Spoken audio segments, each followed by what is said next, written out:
Bonġu Sinjuri, grazzi tal-li ġejtu għal din il-konferenza li titratta suġġett ta' interess partikolari għal dawk li ma jħadnux ideoloġija sekularista liberali u anke woke f'pajjiżna.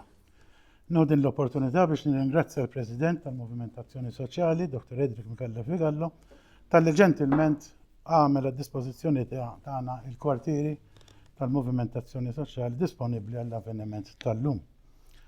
Il-kelma lemin ħafna drabi hija assoċjata mal-ideoloġija faxxista u hija tattika ormai komuni użata minn nies ta' xelluk ta' kull lawn biex jittimbraw jew jimmalafamaw daw kollha li huma kontra x-xelluk fis-soċjetà moderna.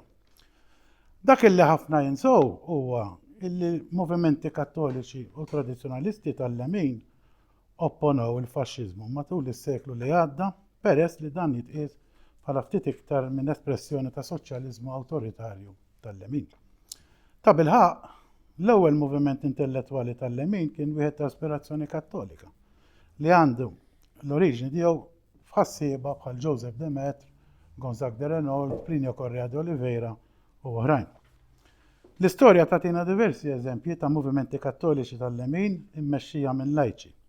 Biex insemmi tlieta biss, kien hemm il-Federazzjon Nazzjonal Katolik tal-imwaqqaf mill-ġeneral Edward de Castelnau fl-1925, il-Liga Elettoral Kattolika li kienet kofondata minn Plinio Correa de Oliveira fil-Brażil fl-1932 u l-Kumitati Ċiviċi immexxija minn Luigi Gedda dak iż-żmien kien il-President tal-Azzjoni Kattolika tal-Italja u mexxa l-kampanja f'kull bliet tal-Italja kontra l-Partit Komunista u l-Partit Soċjalista u irnexxielhom dawn il-kumitati ċiviċi illi salvaw l-Italja mill-komuniżmu fl-ewwel elezzjoni ġenerali wara l-gwerra, wara t-tieni gwerra dinjija. Dawn il-movimenti kollha kienu kattoliċi b'mod solidu u fl-istess ħin kienu antifaxxisti, antisoċjalisti, antikomunisti u antiliberali. Eqreb lej xtutna niftakru l-Azzjoni Kattolika u l-Gazzetta Leħen is-Sewwa taħt id-direzzjoni ta' Herbert Ganado fis-snin 60 li kien moviment laik totalment kontra il-liberalizmu u s-soċjaliżmu. Il-mistoqsijiet li nittamaw li jiġu indirizzati matul din il-konferenza se jinkludu l-ewwel nett jeżisti spazju leġittimu għall-assoċjazzjonijiet kattoliċi ta' ispirazzjoni leminija. Assoċjazzjonijiet bħal daw għandhom jiffurmaw il-bażi għat-twaqqif ta' xi partit politiku u jipparteċipa f'elezzjonijiet nazzjonali jew inkella qed ikollna movimenti kattoliċi u konservattivi li għandhom joperaw fl-isfera ċivika u joperaw bħala NGOs u gruppi ta' pressjoni. U t-tielet, liema huma l-isfidi u l-opportunitajiet li jeżistu għall-lemin kattoliku fis-soċjetà Maltija tal-lum.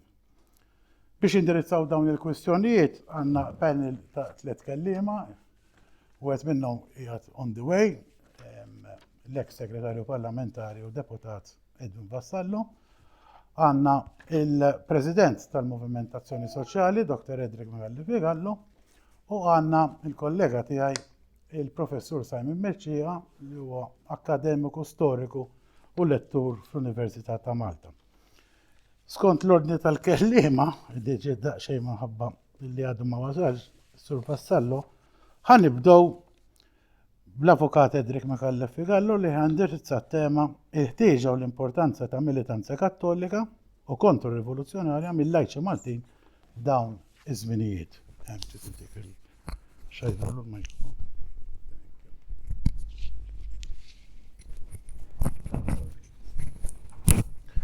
Mela, bonġu lil kulħadd. Grazzi tal-li ġejtu, ovvjament, di l-attività organizzata mill-Assoċjazzjoni Pro Malta Kristjana kif semma il-president tagħha, presidentu xekk it-titlu ħanajdlu hekk. Ekku. M'intix chairperson pereżempju. Era, jiena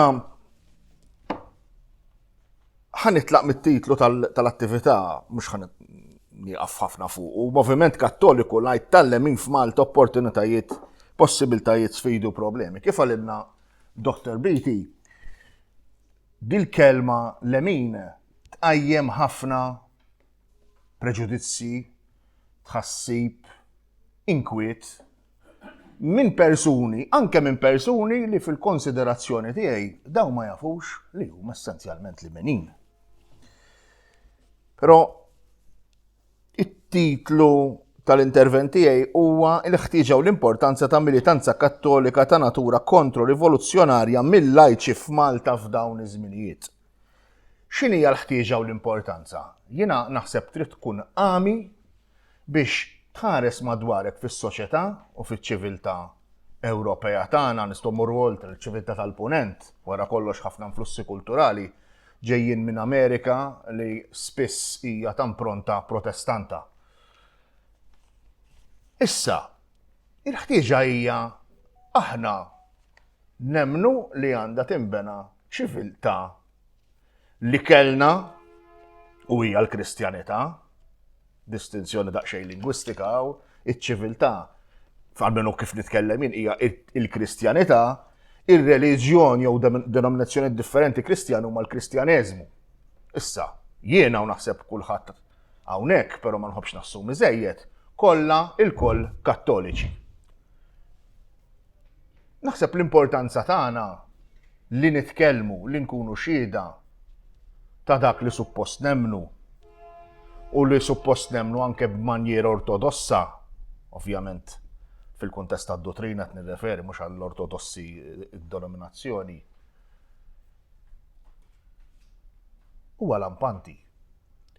Aħna qegħdin ngħixu fi żmien u din ilha ġejja, ma rridx nieħu l-kliem minn għand ħadd ieħor għax naħseb ġej ħafna eventwalment diskors fuq il-kontrarivoluzzjoni u r-rivoluzzjoni, però aħna qed ngħixu essenzjalment f'kultura tal-mewt, kif kien isejħilha fost l-oħrajn il-Papa San Giovanni Paolo II. U aħna rridu nkunu dawk li nkunu l-apostli, il-profeti, insomma, dawk li jxandru l-kelma ħa nħux titli kbar għaċ-ċiviltà tal-ħajja.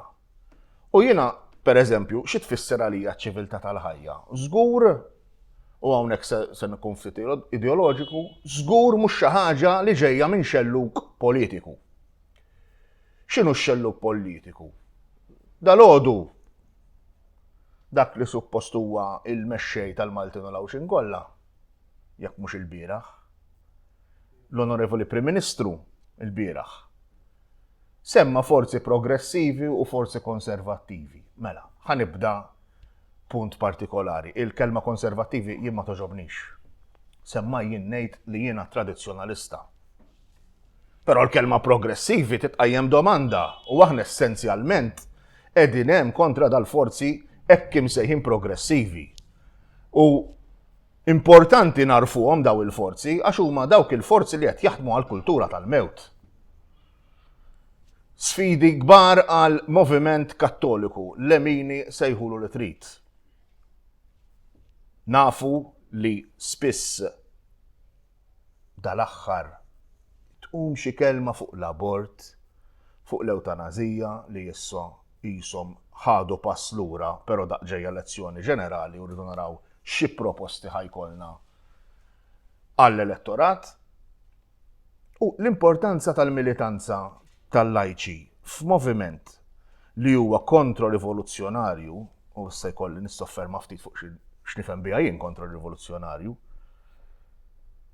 hija essenzjali, inkella nħalluhom jagħmlu li jridu. Dik il-verità, jekk ħadd ma jopponi għall-abort, jekk ħadd ma jopponi għall-eutanazija, jekk ħadd ma jipproponi politiċi favur il-familja, favur ir-rata ta' natalità tagħna li addirittura anke l-Arċisqof da mhux estremista l-lemin, l-Arċisqof żgur naħseb jienu tkellem kontra l-estinzjoni etnika, etniko żgur l-estinzjoni m'iniex ċert issa x'il-memorja tiegħi jekk ma narax miktuba u m'għandix qudiemi ili hi.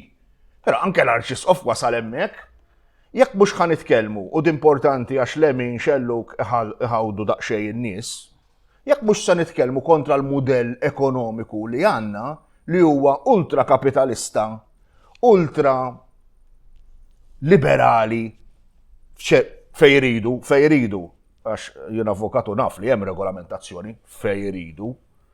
Jekk mhux ħanitkellmu kontra dik, u qed ngħidha importanti għax ħafna nies, speċjalment illum, ħafna nies jaqrawlek bl-Ingliż biss. jaqbdu right wing u jaħsbu il-kapitalizmu right wing, free market kullimkien, etc. Malta għandna storja, jien il-ħaqta ftit għax illum għandi 40 sena, li fis-80 u 70 kellna essenzjalment reġim elett demokratikament, almenu skont il-Kostituzzjoni viġenti dakinhar, li kienet jipprova addirittura għal sistema kważi awtarkika li semmajja faxxista wkoll, jekk wieħed jara l-istorja. Qed nitkellem għal żmien Mintoff fejn ma kenniex suq ħieles, però mbagħad biex immorru għas-suq ħieles ma ridniex inġibu l-bniedem bħala għodda tas-suq kif ġibnieh. U dawn huma l-problemi li rridu naffrontaw. U din hija għalija l-isforz kontra din ir-rivoluzzjoni, sejħula kontra rivoluzzjonarja jekk tridu, li rridu nwettqu. Mela, il-ħin mhux qed inżommu, ġifieri ma nafx. Ġibt it-timer u mhux qed nużah, ma kontx effiċjenti. Baqali, jiena ma nitkellem fit-tul, ngħid il-verità. Nippreferu mbagħad nidħol fid-diskussjoni semmaj. Però ħanejt xi ħaġa anke dwar kif jiena nintegra ninkarna din l-sfida epokali. Il-movimentazzjoni soċjali li llum qegħdin fis-seda tiegħu u tistgħu taraw li hawn daqsxejn ta' degrad u hemm bżonn rinnovament qawwi. Rinnovament f'rispett ta' tradizzjoni kif għandha tiġi rinnovata f'rispett ta' tradizzjoni iċ-ċiviltà tagħna. U il-movimentazzjoni soċjali twaqqaf fl-1955, propju s-sena l-oħra laqna 70 sena, jien ma kontx hemm ovvjament. U x'kienet l-impetu li fih sorġa? Jiena ngħid, anke jekk forsi ma nkitbitx formalment u b'mod espliċitu, li sorġa kontra min rid jakkapparra il-ħaddiema u jmexxi klassiżmu fost il-Maltin u l-Awċin. Fil-fatt l-enfasi kienet dejjem fuq ix-xogħol u fuq il-ħaddiema. Però mbagħad kien hemm enfasi oħrajn. Il-pedament u hawnhekk hemm ir-radikalità, ir-radiċi, vera ruq ngħidu, ma radikalità ħanejt radiċi, radix bil-Latin, huwa biss Kristu li madwaru jdur kollox. U din hija sfida li għandna wkoll ġejja mir-rivoluzzjoni, mill-Illuminizmu, mir-Rivoluzzjoni Franċiża, manka minn qabel.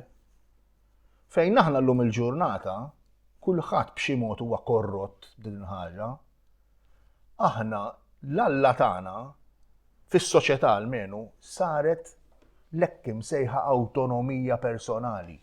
Laqqas awtonomija personali, awtonomija individwali. Imma x'għandha tkun il-gwida tagħna fl-aħħar mill-aħħar għalija? It-teonomija li Alla huwa fiċ-ċentru tal-ħsieb almenu l-ħsieb superjuri tagħna. Tifhmu nix ħażin għaddej fis-soċjetà l-awtonomija personali, il-libertà dejjem skont id-dottrina kattolika u d-dottrina soċjali kattolika u dritt naturali importantissimu għax id-drittijiet fundamentali ħafna jippruvaw jadduhom bħala xi ħaġa tar-Rivoluzzjoni Franċiża pereżempju, mela allura il-kontrarivoluzzjonarju huwa kontra d-drittijiet fundamentali. Le, il-kontrarivoluzzjonarju huwa favur id-drittijiet fundamentali skont it-tradizzjoni tad-drittijiet naturali li kellha l-Knisja Kattolika minn ħafna qabel ir-Rivoluzzjoni Franċiża u li llum il-ġurnata tant ġiet pervertiti minn ġuristi u ħanajdilhom pseudo-ġuristi li addirittura jridu jaddulna l-abort bħala dritt fundamentali, li mhux assolutament il-każ. Ġifieri hawnhekk irridu noqogħdu attenti. Naħseb jien li meta nitkellmu fuq l-emin u kontra r-rivoluzzjoni mhux qed nifhmu xi ħaġa li hija pereżempju kontra d-drittijiet fundamentali, ma hemm ebda moviment serju jekk m'għandux is-sens tal-ġustizzja fil-qalba tiegħu. Issa ovvjament daw konsiderazzjonijiet daqsxejn tekniċi, ġuridiċi ħanejtek u filosofiċi wkoll fil-verità ta' xi drittijiet għandu ikollna bħala bażi il-komplement tal-isfidi. Mela ħanerġa' niċċentra l-ħtieġa u l-importanza ta' militanza kattolika. Mela l-isfidi tagħna u l-importanza tagħna hija biex nerġgħu nagħtu importanza lil persuna kontra l-ħsieb tal-individwu. F'liema sens? L-individwu huwa atomizzazzjoni liberali tal-persuna. Il-persuna hija il-jien f'relazzjoni ma' ħaddieħor. Il-vera bniedem, il-persuna.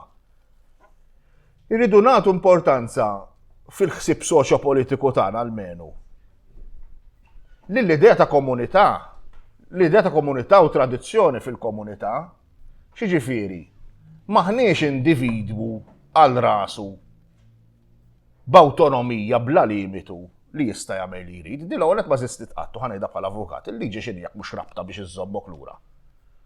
Ma teżisti ebda soċjetà mingħajr liġi li qiegħda hemm suppost għall-avvanz tal-komunità.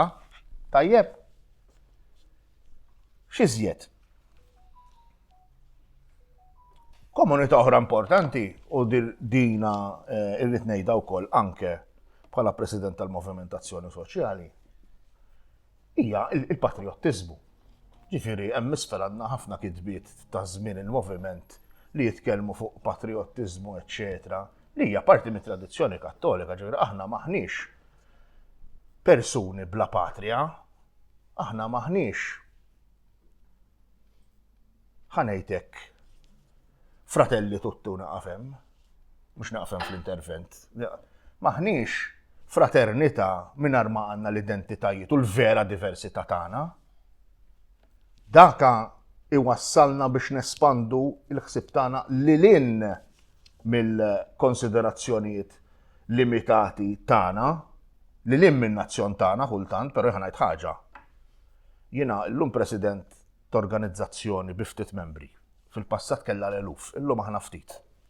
Min irid jikkunsidra sħubija jkellimna fil-każ. Kemm nista' jiena noqgħod nieħu ħsieb l-affarijiet jien naf tal-Arġentina jew tal-Indja, nieħu ħsiebhom mhux nitkellem u naħseb dwarhom nieħu ħsiebhom nagħmel xi ħaġa prattika l-ġid tagħhom. Kemm nista' nagħmilha? Jiena nemmen li għandna niffokaw xogħolna fost niesna stess, għax hawnhekk il-missjoni hija kbira. U maħniex fi żmien fejn Malta tanti kattoliċissima li jitilqu ħafna missjonarji barra minn Malta. Minn id-dar stess nista' ngħid, il-familja Mizzi kellha xi tlieta u li tfortunato Mizzi li kienu saċerdoti u marru fil-missjoni s-Somalja u ma nafx fejn iktar. Jiġifieri tifhmux ħażin qed ngħid xejn kontra min imur għall-missjoni imma jien naħseb għandna missjoni kbira f'pajjiżna l-niesna irridu nbidlu kultura li waslet għal ġenerazzjonijiet sħaħ inħares jillowel qed fil-mera li tfal m'għandniex u qegħdin litteralment fir-riskju li nqerdu. Ġifieri il-battalja sejħula l-emin, sejħula li tridu. U ħanibda nagħlaq m'għandix bżonn il-ħin kollu naħseb. Hija s-sopravvivenza tagħna u taċ-ċiviltà tagħna. Diki u ma nistgħux nissopravvivu noktru jekk mhux ħanbidlu l-kultura b'mod li il-proxmu tagħna jiġi qabilna u l-proxmu tagħna nitlaq mid-dar tagħna, mill-familji tagħna, mill-komunitajiet lokali tagħna, min-nazzjon tagħna.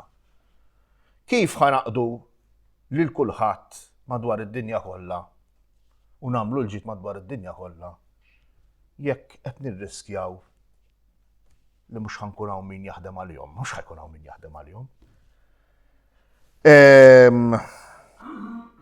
U l-importanza, il-ħtieġa u l-importanza ta' militanza kattolika ta' natura kontrorivoluzzjonarja mill-lajċi f'Malta, jien ngħid anke l-kleru għandu jiċċaqlaq ta' fil-verità u hemm min għax naf. L-importanza hija dik. Ħa nissopravvivu jew sa nispiċċaw. Se ngħixu jew se nieħdu triq tal-kultura tal-mewt. U naħseb dik hija l-importanza m'għandix għalfejn inkompli iktar, fis-sens irridu naħdmu biex nibqgħu ngħixu, biex nibqgħu aħna Maltin, Awċin, Ewropej, Kattoliċi. Jiena dalgħodu nrajt aħbarijiet sbieħ ġejjin mill-Amerika fejn mhux l-Amerika biss naf għax insegbuhom, imma l-konverżjonijiet lejn il-Kattoliċeżmu qed jiżdiedu. Jiena personalment naf nies f'Malta mhux Ewropej li qed jikkonvertu f'Malta, inkluż it-torok li dew eternitana għal xi wħud. Li qed isiru. U bir-rispett kollu mhux nisma' konversjonijiet li ħafna reliġjonijiet oħra li nisma' jew nara huma Maltin li fil-verità fl-opinjoni tiegħi ma kinux qatt kważi verament kattoliċi ħlif formalment li jabbandunaw il-fidi, xi ħaġa li għamilt jien ukoll. Jien rġajt ikkonvertejt xi 20 sen ilu. Rikonverżjoni tiġi teknikament. Imma ma x'kienet dik ta' Papa San Giovanni Paoluttino, non abbiate paura, non abbiate paura. Ma tridux ħadd m'għandu jibża. U għandna mmiddu idejna, għandna naħdmu. Jiena aħna nagħmlu l-programmi tagħna minn forsi ġieli segwina, jiena batt dan l-ispeċi ta' motto inuffiċjali li huwa il-ħidma tkompli. Ġifieri, però biex il-ħidma tkompli rridu l-ħaddiema, ħaddiema kattoliċi, ħaddiema patriottiċi, ħaddiema mbagħad it-tikketti ħanaqafem fuqhom. Jiena nirringrazzjakom u ngħaddi l-kelma lill-President tal-konferenza. Grazzi. U nixtieq li dan l-intervent tiegħi nibda bi 3 ringrazzjamenti partikolari. L-ewwel ħaġa tal-istedina ilha li xfakkartuni f'meta kważi 32 sena ilu hawn min m'għandux daqshekk żmien. Kont niġi mistieden minn Fader Fortunato Mizzi biex niġi hawnhekk u nhar ta' Erba' wara l-ofsenar konna nxandru programm fuq ir-Radio Mass. Dak iż-żmien kien jixxandar direttament fuq in-netwerk tar-radju wara l-ofsenar niftakar miegħi kien ikun hemm kien għadu student, Dr. Edward Dabono, ma kien hemm persuna oħra li tlift it-traċċi tagħha l-Edward Dabono bqajt niftakru u nsellmu lil xulxin minn dak iż-żmien. Imma tajtuni lura din il-memorja, daqshekk kienni ma nidħol f'dan il-bini. Illa għaliex minn meta bdejt il-ħajja politika tiegħi u intom anke dan it-titlu ġelni naħseb inni xaħrek naħseb dwaru u nitlob u naqra anke l-letteratura kollha li tajtuni intom ħalli nifhimha minn ħankun qed nitkellem. Imma swieli anke ta' ġejta għalija nnifsi. Imma jiena meta kont bdejt il-ħidma politika tiegħi kienet kontinwazzjoni ħanaqsam l-esperjenza, kontinwazzjoni ta' xi ħaġa li kont diġà qed nagħmel. Fil-mużew jiena meta kont anke soċju kont membru kelli għal qalbi t-tagħlim soċjali tal-Knisja. Jiġifieri kont diġà bdejt ninnamra mat-tagħlim soċjali tal-Knisja. U mal-Vanġelu. Li huma żewġ pilastri kbar ta' enerġija kbira għan-nisrani, speċjalment li jrid ikun involut fil-ħajja pubblika. Meta bdejt imbagħad komplejt fl-Azzjoni Kattolika, imma meta mbagħad bdejt fil-politika x'il-Partit Nazzjonalista kien ridni nieħu sehem fl-elezzjonijiet tal-Kunsill Lokali tal-Mosta, jien niftakarni nidħol għal dik l-elezzjoni tiġa f'moħħi kelli bħala priorità il-promozzjoni, id-difiża, il-ħarsien tal-valuri nsara. Min kif kont ta' ġuvni żagħżugħ ta' 32 sena. Fader Fortunato Mizzi kien għażilni għaliex kien hemm qbil bejnietna. Kien hemm xi ħaġa li hija komuni, narġa' nsejħilhom il-valuri nsara. Dak iż-żmien kienet għadha faċli li titkellem fuq il-valuri nsara. Anke fil-Partit Nazzjonalista kien għadu hemm Medi Fenekadami li anke fil-ktieb tiegħu jew fil-ktieb li ħareġ dwaru My Journey, paġna jekk min isseżbal 75, kien kiteb rigward kemm kien jemmen li l-Partit Nazzjonalista għandu jimxi fuq il-motto propju tiegħu, qed nipprova nikkwota, fuq ir-reliġjo et patria li hija l-ħarsien tal-familja, il-valuri nsara kattoliċi, u spiċċa jgħid f'dik is-sentenza u meta l-partit ma jibqax jaħseb u jaħdem favur dawn, ikun wasal iż-żmien li jispiċċa. Araw il-ktieb My Journey, paġna 75. Dak iż-żmien kont nitla f'kull Kunsill Ġenerali u nitkellem fuq il-ħarsin tal-valuri morali, tal-valuri l-sar. U din kien hemm xi ħaġa li hija kienet komuni. Jiena u Edifen Akadami kieku kif jgħidu bl-Ingliż we fell in love, għax kien hemm lingwa li nifhmuha, stajna nitkellmuha, imma 30 sena ilu f'Malta, kif għadu kemm qal tajjeb, id-dottor President tal-Moviment Azzjoni Soċjali, Malta dak iż-żmien kien għadu fertili. Il-ħsieb nisrani, il-festa ta' Kristo Re meta kont tmur kienet festa tan-nisrani Malti. Illum spiċċat festa sekundarja. U allura it-tieni ringrazzjament u apprezzament hija propju għat-titlu u s-suġġett li tajtuni biex jiena naqsam esperjenza tiegħi magħkom dwar dan is-suġġett. Ma rridx li nkun intellettwali, għax ħdejn il-mistiedna li ħajjitkellmu hawn minnu intellettwali iktar minni. Imma jiena sa nitkellem u naqsam esperjenza. L-esperjenza ġifieri tkun nisrani fil-politika bil-limitazzjonijiet kollha tagħna. Ejja nifhmu mill-ewwel li meta nitkellmu fuq in-nisrani maħniex qegħdin nitkellmu fuq persuna perfetta. Illa għaliex illum hemm barra meta nibdew nitkellmu ukoll hemm min ma jifhimx x'inkunu qegħdin nitkellmu, minnu n-nisrani għal ħafna nies hemm barra. Meta llum hawn ċertu xelgħu nies, nuqqas ta' għarfien.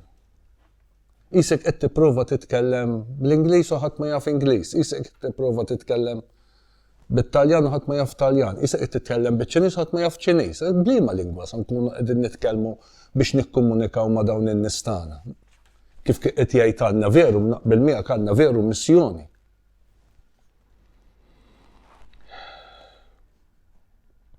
U allura meta tiddeċiedi li tkun nisrani, qed tiddeċiedi li tkun mhux biss konservattiv, imma fil-fehma tiegħi konservattiv tfisser radikali fis-soċjetà tal-lum. Radikali illa li titmur kontra l-korrent. Dak hu l-ewwel valur tan-nisrani li jrid ikun lest li jkun radikali. Radikali għas-soċjetà tiegħu għas-soċjetà tagħna. Irid ikun lest li ma jkunx mifhum. Irid ikun lest li jkun imwarrab. Irid ikun lest li ħbiebu stess jitilquh. Din f'Malta tali bħalissa qegħdin niċċelebraw il-ġimgħa mqazza min jaf kemm hawn volontiera jagħmlu wirjiet u min jaf kemm hawn volontiera jiena inkluż wieħed minnhom sa nieħdu sehem fil-proċessjonijiet tal-ġimgħa l-kbira. Dalwaqt jibda l-istaġun tal-festi min jaf kemm hawn volontiera involuti fil-festi tradizzjonali tagħna huma tradizzjonijiet importanti li rridu nżommuhom. Imma mill-kultura jew immorru għal-fidi. Għax il-kliem li nsa nkunu qegħdin nużaw huma kliem ta' fidi. It-tielet ringrazzjament u apprezzament huwa li min ħoloq din id-diskussjoni u l-ewwel korrispondenza li rċivejt kienet propju din x'patrimonju ta' valuri moviment lemin kattoliku għandu jħaddan quddiem id-dittatura tar-relattivizmu preżenti bħalissa f'pajjiżna. Imma l-kelma kattoliku u jiena naf li qed nitkellem kemm fil-Moviment Azzjoni Soċjali u anke pro Malta Kristjana, l-kelma kattoliku hija fundamentali f'din id-diskussjoni. Illa li x'li kieku ma kienx hemm il-kelma kattoliku involuta. U qegħdin nitkellmu sempliċement x'patrimonju ta' valuri moviment lemin għandu jħaddan, kien ikun totalment differenti d-diskors. Il-laqgħa tagħna llum tagħmel sens illa għaliex hemm il-kelma kattoliku jien di tolqotni. Jien fuq din irrid nibbaża l-ħsibijiet tiegħi. Illa għaliex kif għadu kemm intqal, Jekk irridu nifmu li rridu nagħmlu missjoni, għax aħna nsara, mhux għax aħna politiċi tal-lemin, issa kif nikwota. Issux tal-lemin, u nużaw kelma, imbarra l-istess, minn jaf kemm ġelli tkellemt ma' Carmen u Simon jew Jacob, imbarra n-nies, il-kelma l-lemin, darba kien hemm wieħed ftit ilu li jiena nafu raġel istruwejt, għalli ma xi ġifieri konservattiv, fedmin. Ftit ilu ieħor qal li minti moħħok tal-Knisja għalli millum ma tistax tkun fil-politika u titkellem fuq tal-Knisja x'għalih nisrani dak li jfisser. Għandna nies hemm barra li rridu nikkomunikaw magħhom li mhumiex jifhmu x'jiġifieri tkun nisrani u li tkun nisrani jfisser fuq kollox tiddefendi d-dinjità umana tal-bniedem f'soċjetà li qed kasbar iktar id-dinjità umana tal-bniedem.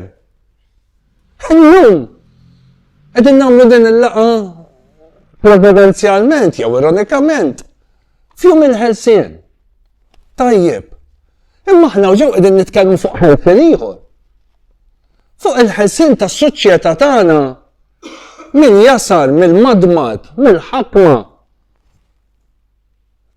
tal-kultura liberali xerta xejn xejn, ħaniftehmu iktar ma' nistem barra biex jifmuna.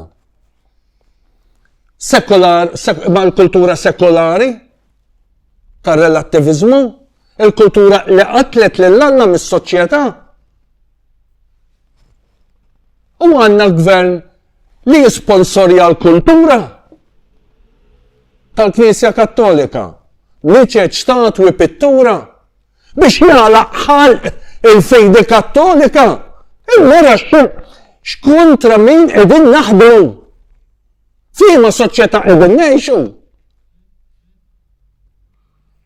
Bil-flus tal-Unjoni Ewropea tal-Gvern Malti nirranġaw in-niċċa ta' dik u tal-oħra biex għata pitada l-istess kappellani laqqas jistgħu jitkellmu. ċaru tont fuq xi iridu jitkellmu għax il-Ministru ta' qudiemhom għadu kemm xa flus biex jirrestawraw xi ħaġa li jekk kieku ma jirrestawrawx kien ittaqgħu titkisser u ma tgħaddix għall-ġenerazzjoni ta' warajna. Aħna r-restaw li rridu nagħmlu mhuwiex tan-niċċa, ir-restaw li rridu nagħmlu huwa tal-kuxjenza nisranija fil-politika fil-ħajja. Aħna dmirna u li ntawru nerġaw kuxjenza nisranija. Dak kun nisrani, mhux li hu bniedem perfett. Altru ke?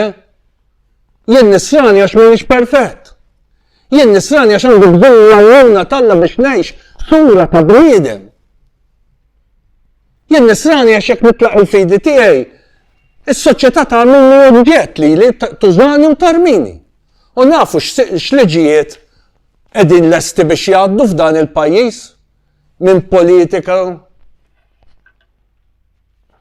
u politiċi liberali fejn darba kien hemm it-tielet għażla għaliex kien hemm il-komunisti u kien hemm il-kapitaliżmu, allura kienet tagħmel sens it-tielet għażla. It-tielet għażla tal-lemin, it-tielet għażla kien hemm insejħilha faxxiżmu, it-tielet għażla li bdiet titraw anke wara rerum novarum, it-tielet għażla tal-ħsieb nisrani bil-politika anke tat-tagħlim soċjali tal-Knisja. Imma llum it-tielet, illum qisu m'hawnx it-tielet għażla. Illum hawn l-għażla li tkun kontra l-kurrent normali tas-soċjetà tal-lum. Imma jammurru għat-tielet għażla. Għax il-kapitalizmu għadu llum estrem iktar minn qatt qabel. Qed jieħu forma fejn anke f'dan il-pajjiż qed iġib il-bniedem xejn. Araw ħitkabbir ekonomiku li għandna f'dal pajjiż, xi ħadd jista' jmerih. Il-flus. L-unika moralità li sar għandna f'dan il-pajjiż hija waħda. Kif tagħmel il-flus u l-kif ma jimportax. The end justifies the means. L-importanti li tasal u l-kif ma jimportax. Dik saret l-unika moralità li sar għandna naħseb mod popolari f'dan il-pajjiż. U allura ma baqanniex dak is-sens ta' ġustizzja x'il-ġustizzja sar kulħadd bil-mod tiegħu fejn irid jasalu. Allora n-nisrani, il-Kattoliku rrid ikun lest li jkun koraġġuż, li jkun protagonist, favur bidla li nerġgħu impoġġu d-dinjeta tal-bniedem bħala priorità tal-ħsieb tagħna, tal-kuxjenza soċjali tagħna, ta' kull lemin tal-lum ma l-lemin barra jekk titkellem jiena lemin jekk nitkellem jien lemin hemm ħafna nies għalkemm nużaw il-kliem għal min jifhem. Ma jdu nużaw kliem għal min ma jifhimx.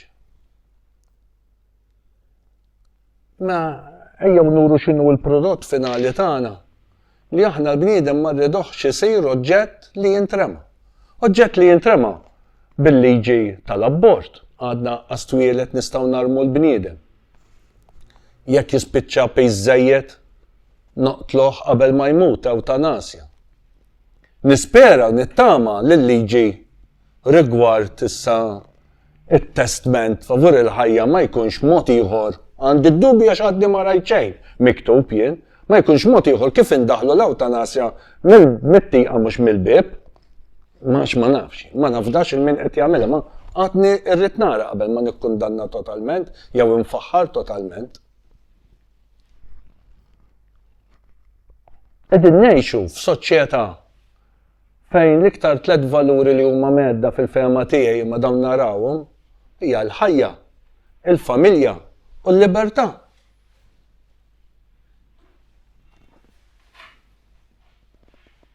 U m'għandix ma nistax ma naqbilx miegħek, dottor, għaliex kellek 100,000 raġun. In-nisrani lajk illum irid jerġa' immur lura biex jagħmel il-missjoni f'pajjiżna. Għandkom 100,000 raġun u għandkom tiftaħru għall-iskop tal-eżistenza tagħkom anke bħala movimentazzjoni soċjali, il-Pro-Malta Kristjana u dak kollha li aħna nirrappreżentaw. Għaliex pajjiżna jeħtieġ vera ħelsien il-ħelsien morali. Tal-ammoralità li għandna, mhux il-moralità, ammoralità. Ammoralità ta' fejn aħna warrabna l-kunċett ta' x'inhu sewwa u x'inhu ħażin.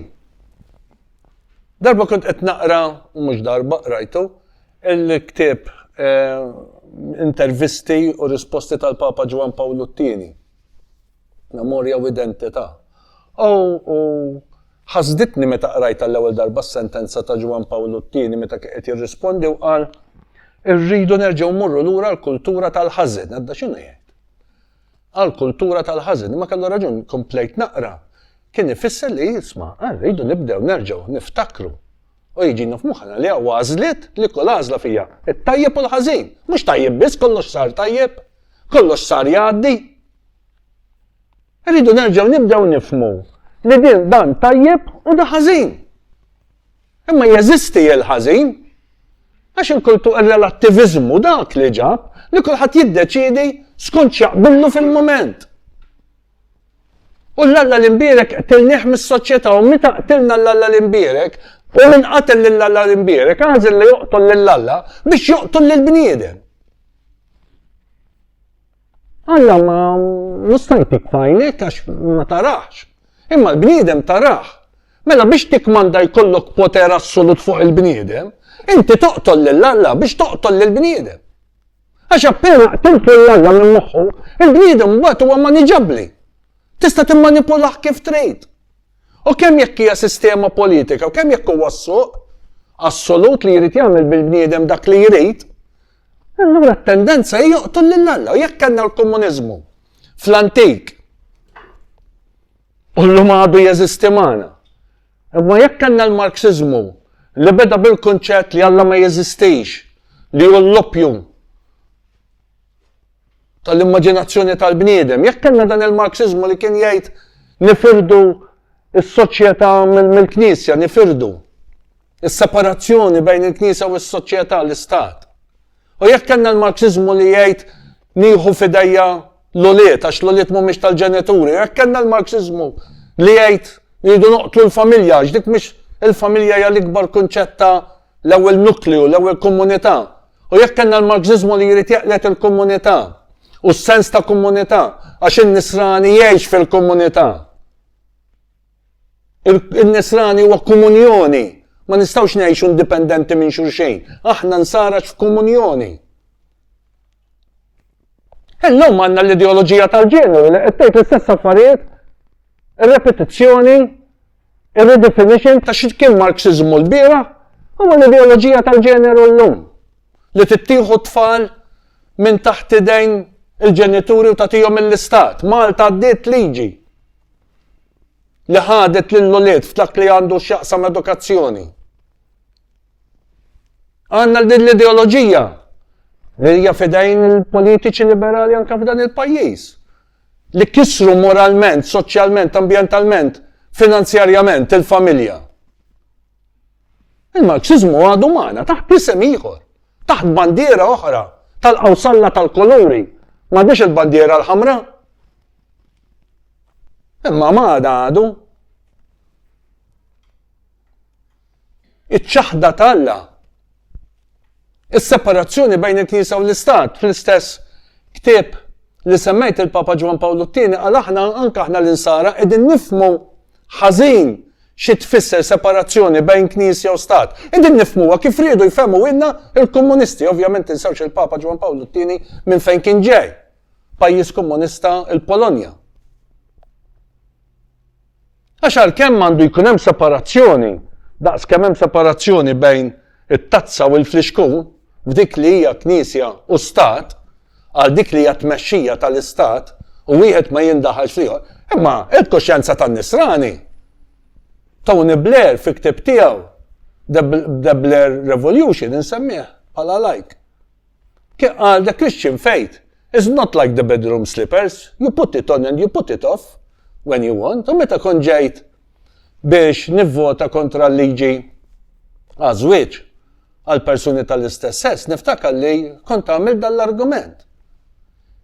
Jekk minnu ta' politiku ta' kuxjenza liberali għandu dritt jiġi u jivvota fuq il-kuxjenza tiegħu, daqstant ieħor inħoss li bħala nisrani għandi niġi u bil-libertà kollha nivvota fuq il-kuxjenza nisranija tiegħi u m'għandix inħallija wara l-bib tal-Parlament, imma d-diskors kollu dakinhar kien aħna din mhux liġi tal-morali, anke meta kellna l-liġi tad-divorzju, issa ma rridu niddeċidu fuq stat laik u mhux iżjed xtajt il-Knisja. Xtajt il-Knisja huwa favur tad-difiża tad-dinjità tal-bniedem, min jimportah. Jifhem xi ġifieri d-dinjità tal-bniedem. U allura huwa importanti li aħna jkollna valuri li mhumiex negozjabbli. M'hemmx kompromessi magħhom. L-abort, l-eutanasja, s-surrogacy. Il-Knisja Kattolika ħarġet dokument sabiħ id-dinjità tal-bniedem, arawh, u hemm lista ta' liġijiet li jistgħu jgħaddu f'pajjiżi demokratikament. Imma llum għandna dittatura parlamentari demokratika. Fejn tagħlaqlek ħalqek tipprova twarbek. Il-medja liberali, inkluż f'Malta.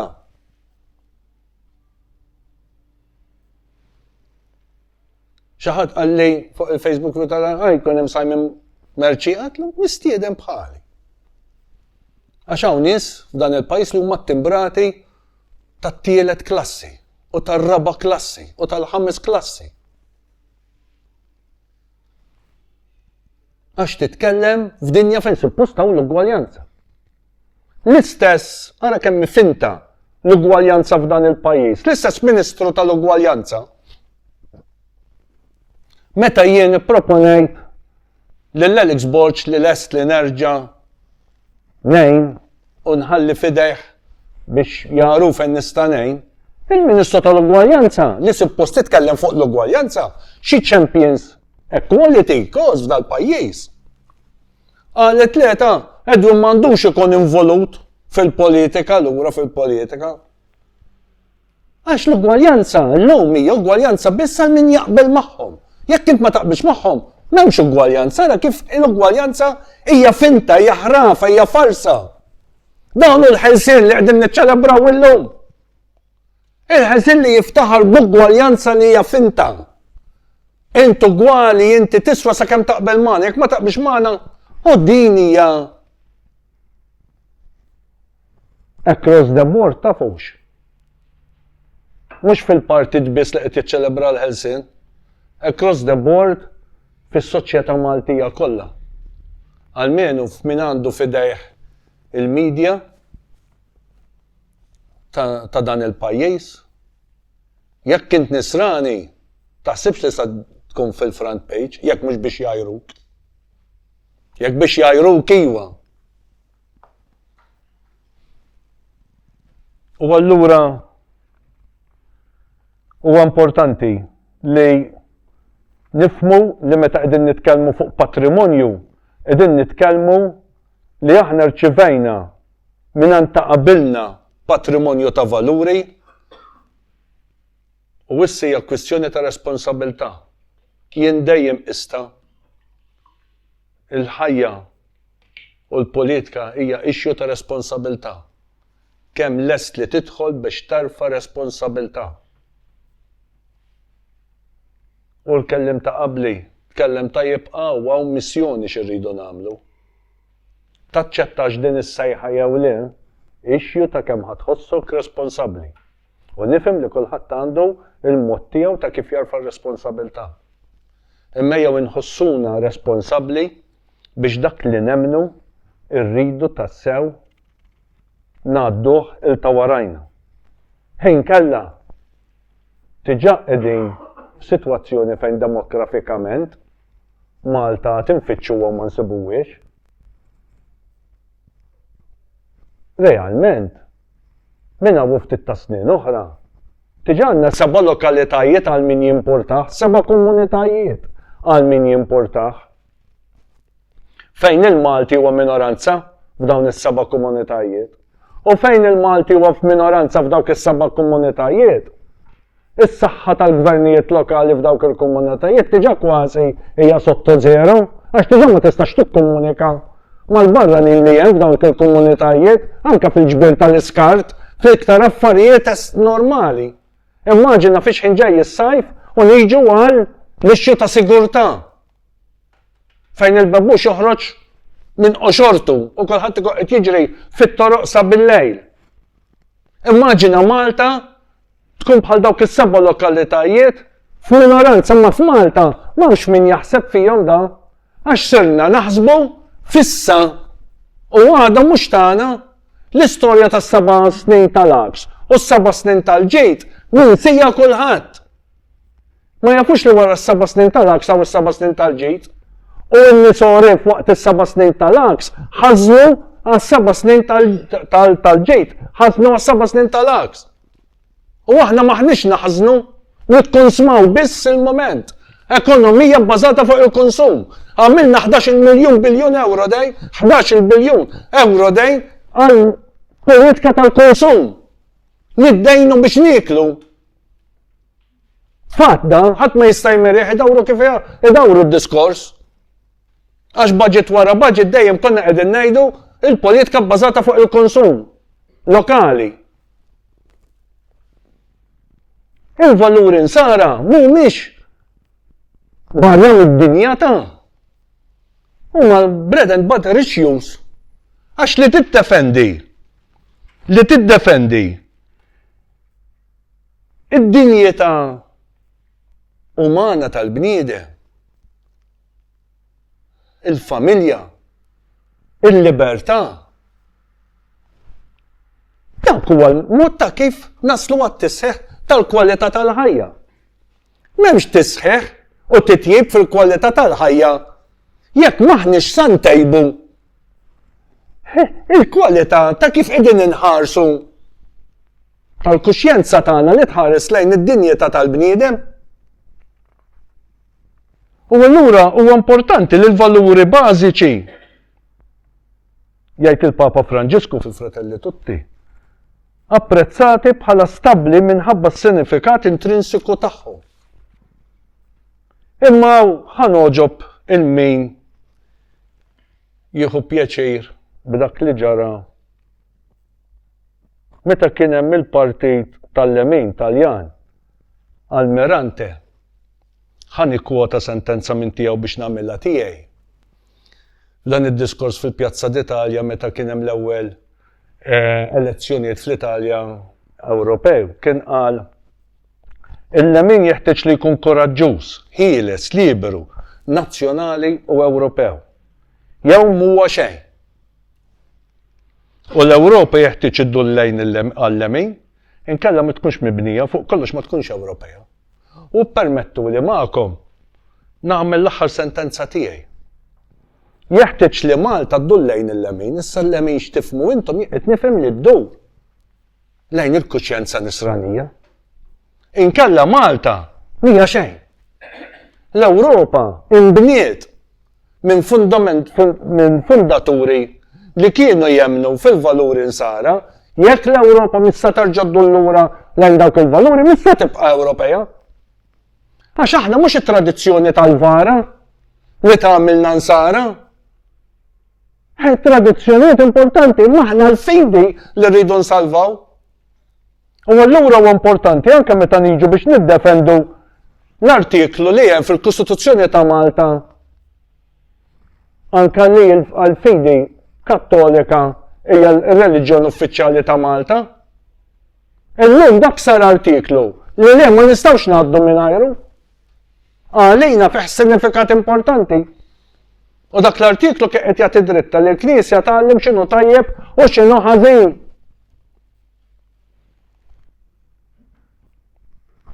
Il-nisrani mhux liability fis-soċjetà, mhux liability għal partit politiku fejn ikun hemm in-nisrani. In-nisrani mhux pejs għas-soċjetà.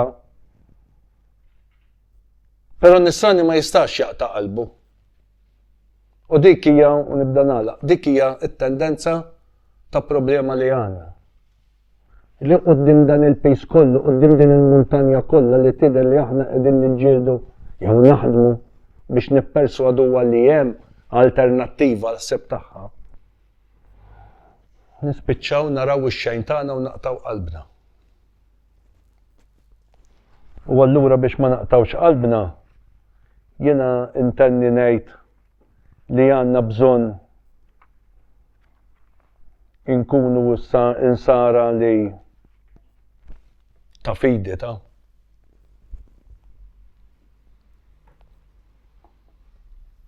Inkella ma nistgħux inkunu politiċi biss ta' isem nisrani.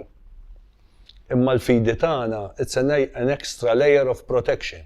Meta d-dinja kollha tkun kontra tiegħek, il-Vanġelu huwa l-għodda tiegħek.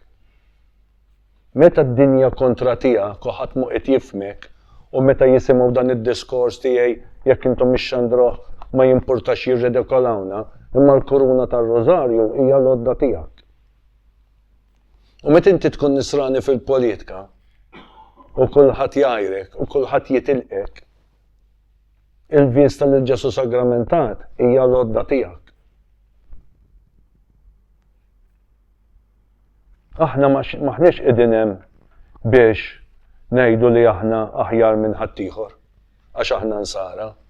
Jgħajruna hekk ma jimpurtax. Imma aħna qegħdin hemm għax nifhmu li rridu nservu. U allura l-aħħar żewġ kelmiet. Għalikom speċjalment iż-żgħażagħ. Il-żgħażugħ għalik. Naċċettali. Fix-xifer imma żgħażugħ.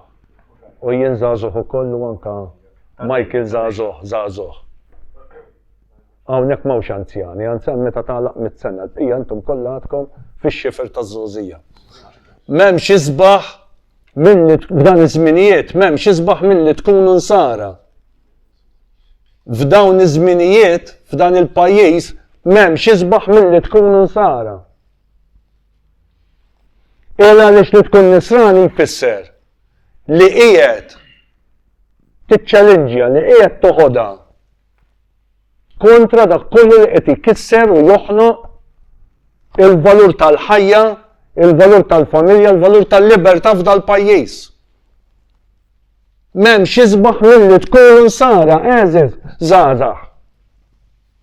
Jekk tridu tgħixu l-linja tal-ħajja tagħkom, parir tiegħi imma mhuwiex parir għall-kumdità, jekk tridu tgħixu ħajja komda, dal-parir isimgħuh u jinsewħ mill-ewwel. Imma jekk tridu tkunu skomdi, però tgħixu ħajja worth it living, għalmenu tgħidu ġejna fid-dinja u hemm minna f'xi ħaġa u nitilqu minn din-dinja nafu x'hemm minna, nafu minn aħna, nafu fejdu naslu. M'hemmx isbaħ milli tkun nisrani. Ħajjobodok kulħadd, ħajjitilqek kulħadd, ħatitilfu l-ħbib tagħkom, imma tkunu tal-iktar ġid. U allura it-talba tagħna tkun dik li qiegħda fil-Vanġelu li għamilha Kristu eżatt kif fetaħ u tkellem wieħed mill-ewwel diskorsi tiegħu. L-ispirtu tal-mulej fuq jaxu ikkonsagrani. Bagħatni nħabbar il-ħelsin lill-imjasrin, inwassar il-bxara tajba lill-fqajrin u d-dawn mill-ġdid lill-lomja, inrott il-ħelsin lill-maħqurin. Daku id-diskors tan-nisrani. Il-Vanġelu huwa t-tielet għażla. It-tagħlim soċjali tal-Knisja huwa t-tielet għażla. Li aħna nkunu nsara hija deċiżjoni li rridu nagħmlu mhux biex inġelu l-ħaddieħor jemmen dak li nemmnu fih aħna, ma biex ngħinu lil ħaddieħor jgħix sura ta' nies, jgħix id-dinjità umana tiegħu fil-milja tagħha. U nkunu fejn nkunu f'liema partit politiku nkunu. Jalla li nkunu bħal merħ tal-art. Imma fija responsabilità kbira. Ir-responsabilità kbira hi li finalment ngħixu dak li nemmnu. U fina ikun jidher li hemm Alla fejn. Dik il-fidi. Inkella nkunu biss qegħdin nirrappreżentaw tradizzjonijiet. Il-tradizzjonijiet importanti, il-kultura importanti, l-identità importanti, ma jien meta niġi hawn u qed nitkellem f'dan il-post ma' dawn is-soċjetajiet nifhem li qegħdin nitkellmu fuq x'inhu veru essenzjali. Il-fidi għal min irid ħalli nkompli ma ta' qabli jinvolvi lilu f'din il-missjoni li verament tagħti l-ħelsien ta' veru lill-bniedem li bħalissa għandu l-ħajja tiegħu, il-familja tiegħu u l-valur tal-libertà qiegħda tiġi mella. Grazzi.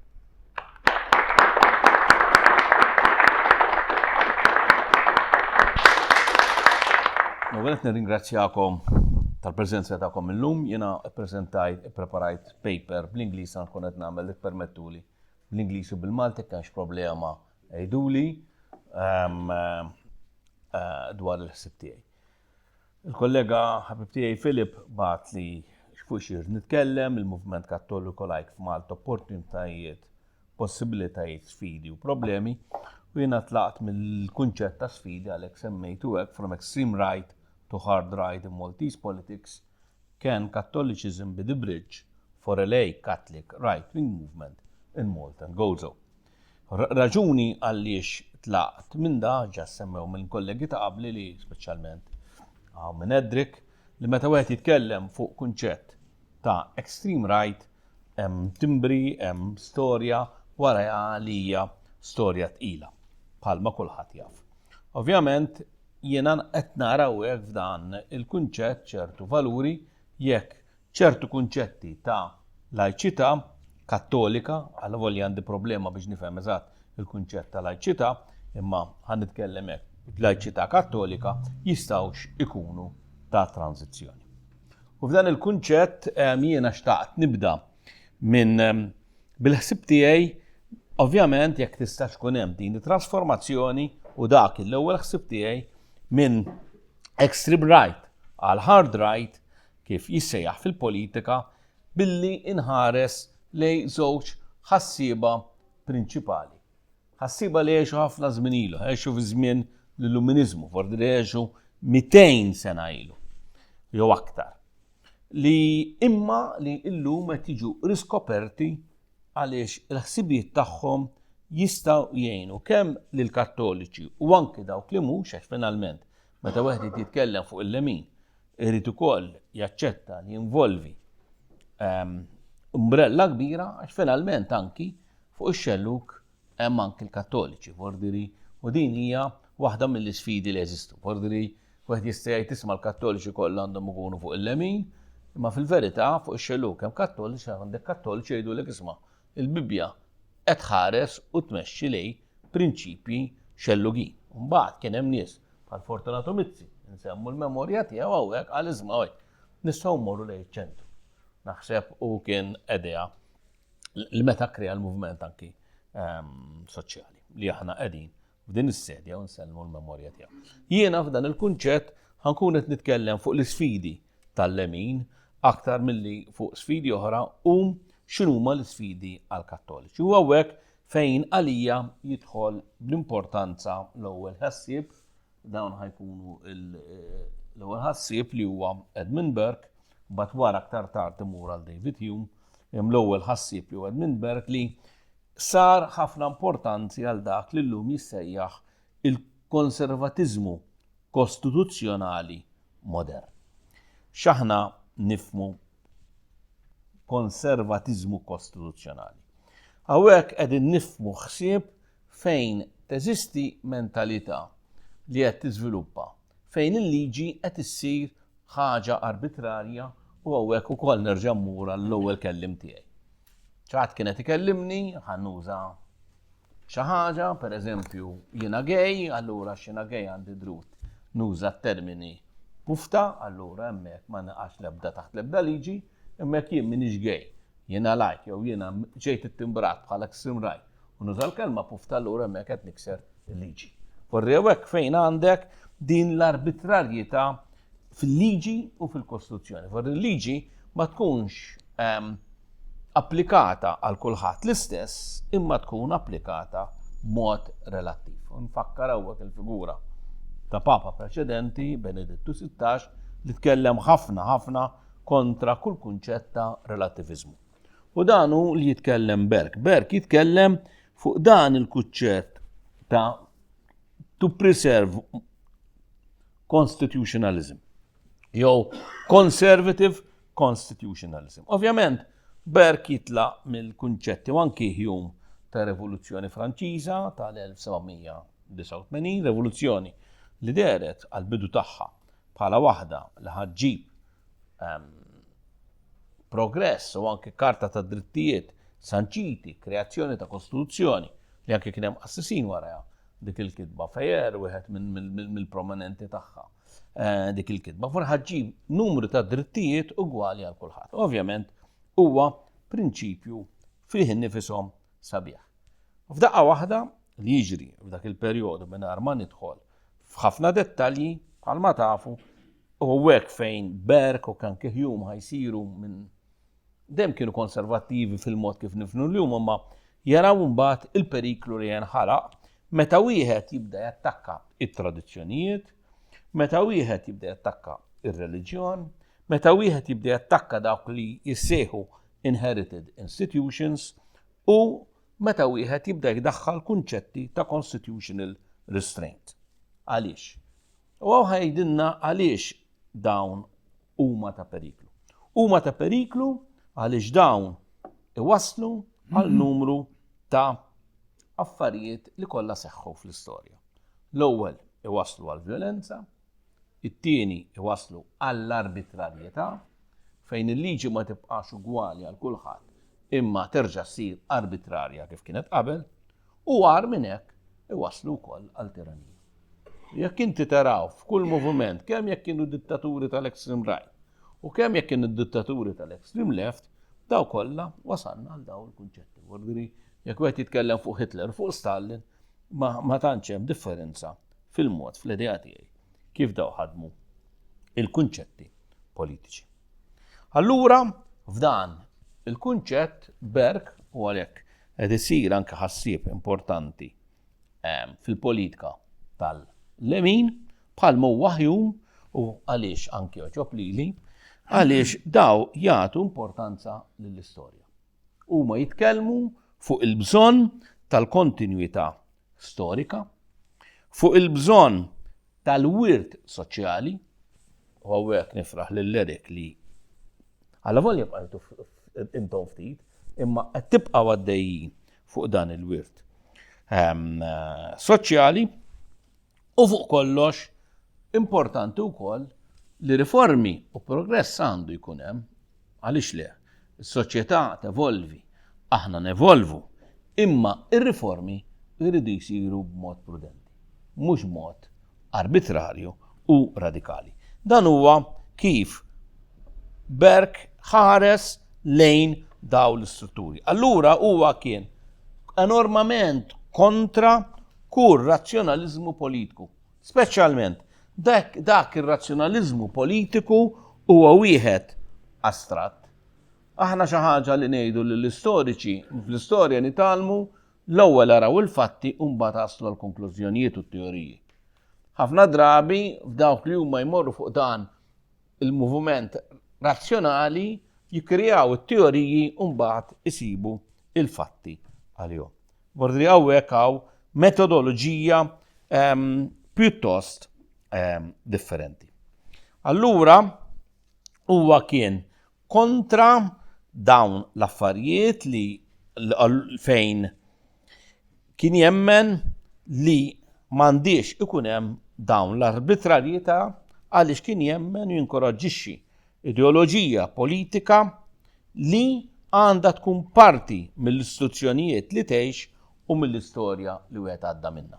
Kif dik l-ideoloġija politika tinqata' mill-istituzzjonijiet u tinqata' minn l-esperjenza storika, dik l-ideoloġija politika issir ideoloġija politika perikolusa. Dan huwa il-ħsieb ta' Berk. Allura, kif qed qabel huwa kien kritiku ħafna għal political rationalism u din il-kritika ssir il-ħsieb illum tal-ħsieb konservattiv. Allura, kif qed qabel, l-importanza jinsab fil-li wieħed ikun jiżviluppa b'mod kawt anki kif jgħaddi l-liġijiet, ma jkun ħafna kawt, ikun kontra dak li jissejjaħ radical right, okay? U koll ikun b'mod pragmatiku il-mod kif jaħdem fil-soċjetà. Dawn wassal allura wkoll biex jidher li huwa pjuttost maqtuħ u biet daw l-ħsibijiet lill-partiti hekk imsejħin tal-extreme right minn kunċetti awtoritarji bħal kunċett faxxista, l-użu ta' tradizzjonijiet b'mod awtoritarju u għat-twettieq tal-politika grounded l-espressjonijiet li tintuża bl-Ingliż fl-istituzzjonijiet, fil-moderazzjonijiet u fuq kollox fis-sens komun. U naħseb jekk kien hawn tliet figuri li qed jirnexxilhom jagħmlu dawn l-affarijiet, hawnhekk hawn maġġoranza kbira ta' riġiel, ftit nisa. Imma tliet nisa fl-idea tiegħi importanti waslu biex dawn il-kunċetti Berkjani permettuli nużahom jagħtuhom b'mod politiku. Forsi għandek Franza, għandek l-Italja, u tarwhom hemmhekk Giorgia Meloni, Marine Le Pen and Alice Wider waslu biex jgħinu għal din it-tranzizzjoni politika.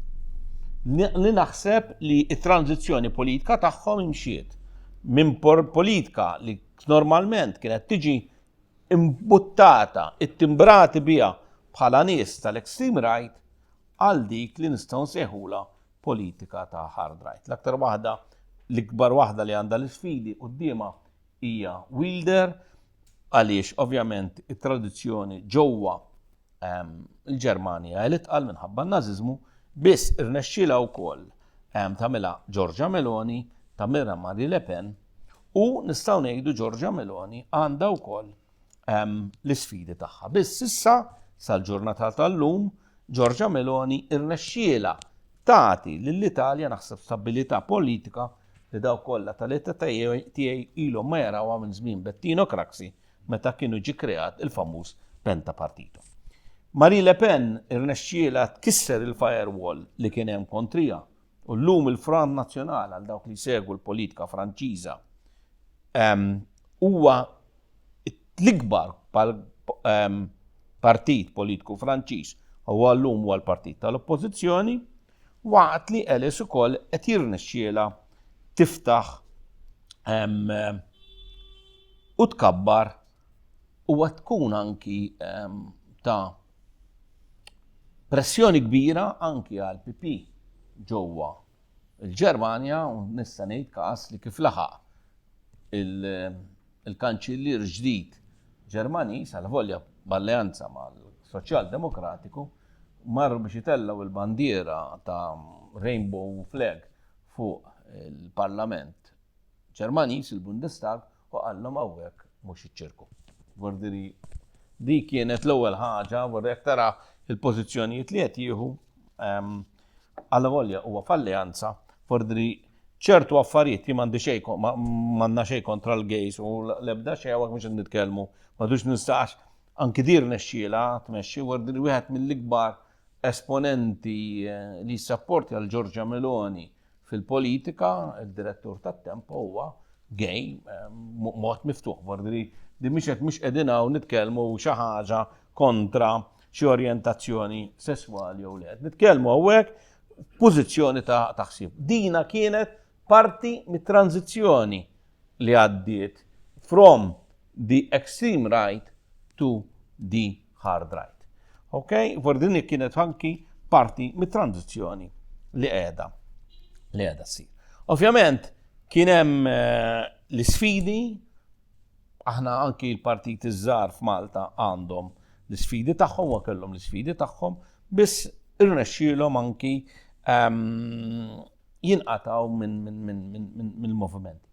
Li nara f'Malta speċjalment dawk li ħadnu figuri ta' extreme right, anki jekk huma ftit, jiddispjaċini ninnota li għadhom marbutin wisq mal-figuri storiċi bħal Jean-Marie Le Pen, vordiri missier Marin, għadhom marbuta ħafna mal-figuri storiċi bħal ma hu Giorgio Almirante, u naħseb li dan mu qed jgħin xejn. Mu qed jgħin xejn għax anke jekk naraw ċertu pożizzjonijiet ta' nies li kienu fl-extreme right ħadu anke f'Malta u jieħdu xi kultant pożizzjonijiet li huma antisemiti. Da irnexxielhom ġewwa l-Ġermanja anki Wilder u anki joħorġu minn dawn il-pożizzjonijiet. U naħseb ħarġu fil-beraħ f'din il-gwerra tal-Golf. Jew aktar milli tal-Golf, skużani, din il-gwerra fl-Iran.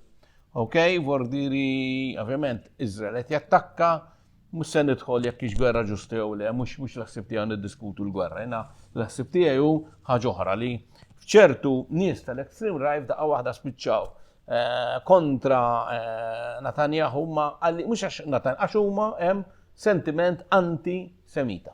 F'daqqa waħda spiċċaw f'alleanza mbagħad mal-extreme left. F'daqqa waħda tgħid isma' fejn qiegħda l-affarijiet.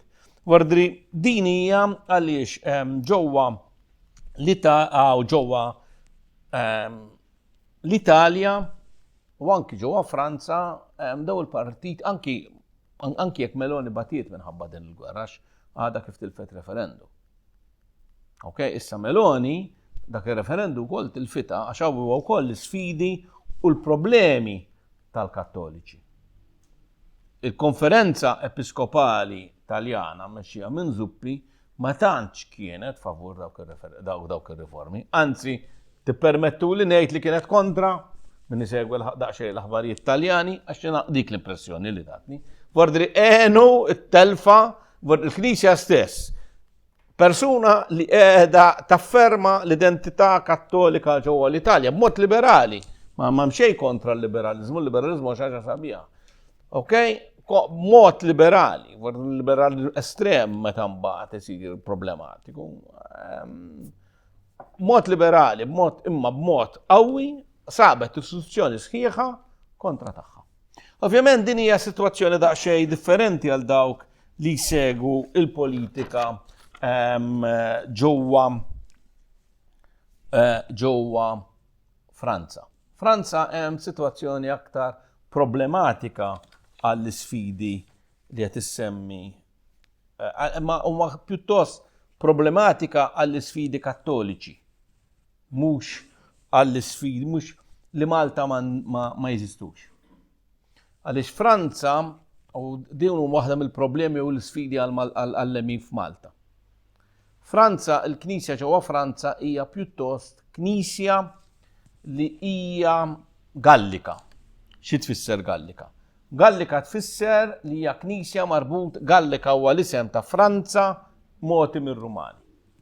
U Gallika tfisser li hija knisja li dejjem waqt li hija Kattolika tirrikonoxxi l-Papa imma dejjem knisja li kellha ċertu distanza u ċertu indipendenza u awtonomija.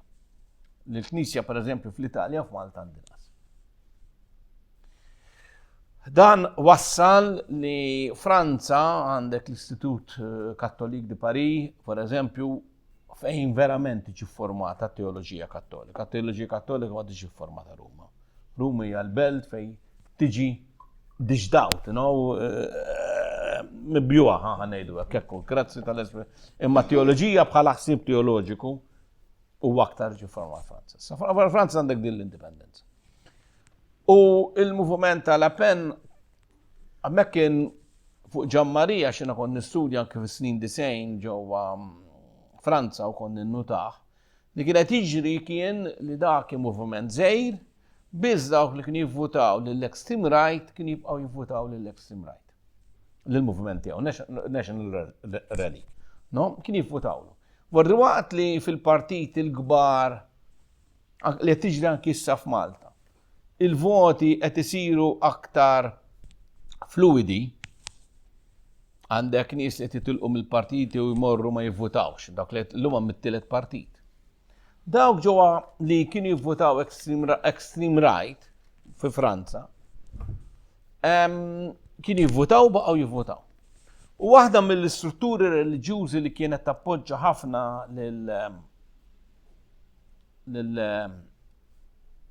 Le Pen, Jean-Marie, u kan kif spiċċat fl-aħbarijiet u anke f'kontroversi, kienet is-soċjetà ta' Pio V.